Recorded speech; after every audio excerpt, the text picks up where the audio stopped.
Man, it got real fucking weird after the Bob and Tip situation. It like I didn't do shit. I didn't change. My situation changed, but I ain't really changed. You know what I mean? But it like you can't fight it, cause it'll never stop. Like you can't fight it. You just gotta go on. You go on about your business. Cause you ain't gonna win that fight. Cause eventually it just grow. Like that kind of talk, it just grow. Like oh London Jae this and he doing that. Now he acting like. But you ain't acting no kind of way. I'm still calling y'all. Like y'all don't even call me. I call y'all. You know what I mean? But it get real weird. And me and Tip talk all the time about that, or just about music or life or like Tipper. He'll talk to you. Like to me like Bob and Tip, they regular people. You know what I mean? Like damn, it ain't no Hollywood in them. Like they don't. I don't even think they know how to act like that. Just keeping it real. Like they don't know how.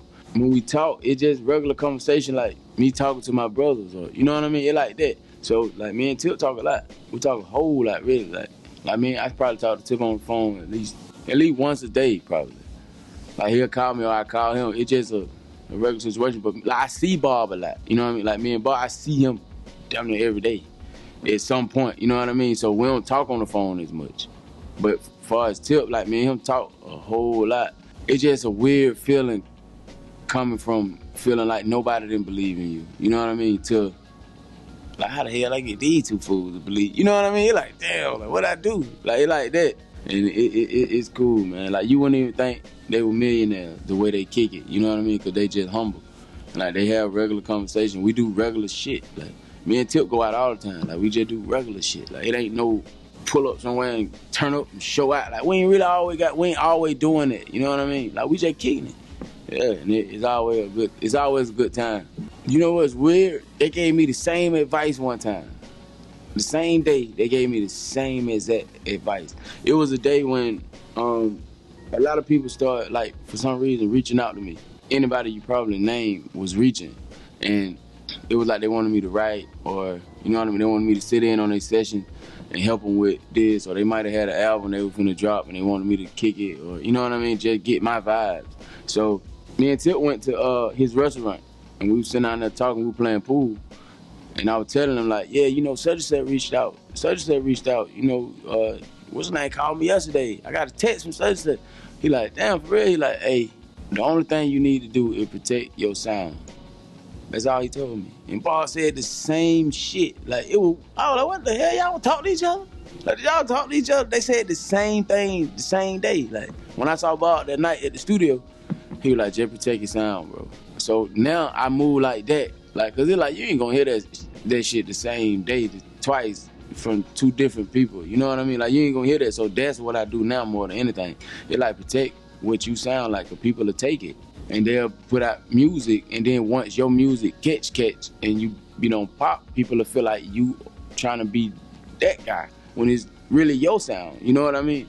So now I protect my sound.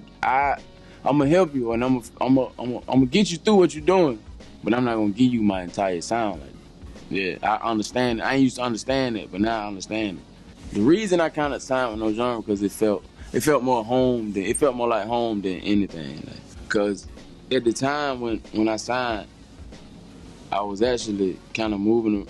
Well, I wasn't doing nothing at the time. At the time when they like found me, I was chilling. Like I was doing music, but I was kind of in the street. You know what I mean? And I wasn't taking it as serious as I probably should have. But it was crazy that they found me, and I was like, who it is? He like, it's Be Rich. Oh, such. So I ended up meeting up with B. And we went to the mall. I met him at the mall.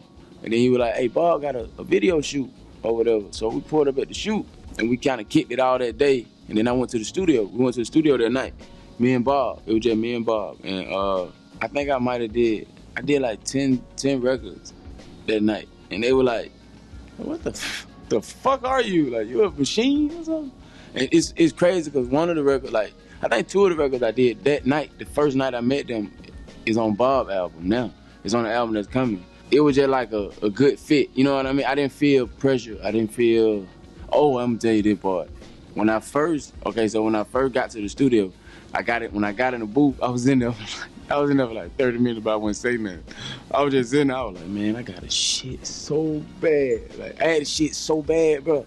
And they was just like, fuck, man, I don't know what I'm gonna do. I don't know how to tell them. I don't even know them. Like, I don't know how to tell them, hold up, let me go shit. Like, I wasn't gonna say that. I was like, I'm gonna have to work through this. So I stood in there for like, it was probably like 20 minutes. Like, I wouldn't say nothing. The beat was just playing in the headphone. I was in there acting like I was writing. I was just like, man, I cannot start this song till I shit. So finally, I just opened the door. I was like, hey, bro, I got to shit right quick, bro. He was like, cool, bro. He was like, go ahead. That shit was funny as hell. I was like, damn, man. I probably shouldn't have said this shit, but I got to get this shit out. I ain't gonna lie, I was kind of nervous at the same time. Cause I ain't, like, at the time, I ain't had never worked with nobody of bar magnitude. You know what I mean? Like, I ain't had worked with I didn't at that time. So it was like, oh shit. Like, I don't know if I was scared or I don't know if I just had the shit, but I had the shit. And I told him, I was like, listen, man, we gotta postpone this for like 8 minutes. I gotta go in here, man. These kids trying to go swimming, and I need to drop them on. If I would have said, all right, I'm ready, then the mics would have been on and they would have heard a lot going on. The booth on itself stinking. It stunk the whole time. I was just in there though, like dealing with it. And it was the day that Kendrick met Andre 3000, and Dr. Dre's the one who introduced them. And Hit Boys in the studio. It was me, Kendrick, Andre, Dre. It was just crazy, and I was just a fly on the wall, just chilling. You know, I wanted to do it live because I felt like it was more personal. It was more intimate.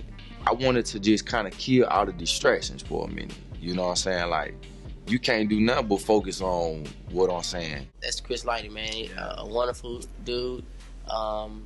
Man, a humble dude. Yeah. And if he really believed in something, you would know it because he's going to go 100%. And that's what he planned on doing with us. Yeah. So, once again, R.I.P. Chris Lighty. Rest in peace to Chris. That's who he is. Definitely. As I start finding myself, you know, people showing love, they always show love. Because I always just been a good person, you know, never try to be someone I'm not.